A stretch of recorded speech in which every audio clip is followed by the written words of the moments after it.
Can patients in a wheelchair use a brace for scoliosis? This is one of the most important questions because there is a whole group of kids that are non-ambulatory, they're in a wheelchair, and over time their spine collapses into a significant curve, and oftentimes the only option that's given to the family is the kid has to have a fusion surgery. There is another option for the people who reject surgery. I'm not saying surgery is never indicated. I believe it is. I like surgery for when it's indicated, honestly. But there are people who come to me and they say, I don't want to give my child surgery because maybe my child has other problems. They're not going to be able to deal with the anesthetic, or I don't believe in surgery, or I want to try to delay the surgery as long as possible. Very legitimate reasons to have bracing. So there's a type of brace called a suspension brace. This was developed by a Dr. Kotwicki in Poland. I think of him as a great genius for neuromuscular scoliosis. This is a type of scoliosis that's as a result of some syndromes, for example, cerebral palsy, but it's only effective for a certain group of kids in a wheelchair. They have to be non-ambulatory, and they have to have enough core strength that they can sit up.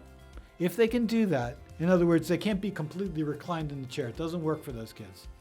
If they can sit up, then what happens is this brace goes under their arms and around their rib cage, and they're suspended in the brace. So the suspension is set so that their bottom is just touching the chair.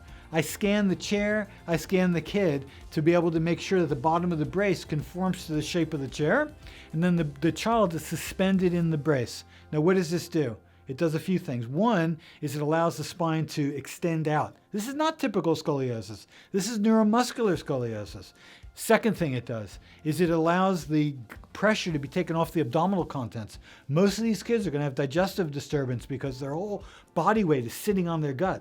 Third thing it does is it takes the pressure off of their lungs, so now they can breathe more fully. Again, when they're collapsed down in the chair, all their stomach contents are pushing up into their chest. The fourth thing it does is it stabilizes their shoulder girdle. So now they can more effectively use their arms to do things. So you got a lot of benefits from this type of brace. My incredulity, my disbelief is that this brace is not used more often. Most people, most surgeons even that I've spoken to, never even have heard of this brace. Dr. Kotwicki was a great genius, and I had tremendous privilege of learning with him.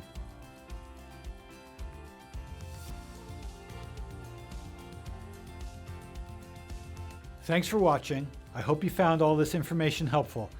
Please subscribe if you'd like to have more information about scoliosis, and don't forget to hit the bell. That'll alert you whenever we publish new information.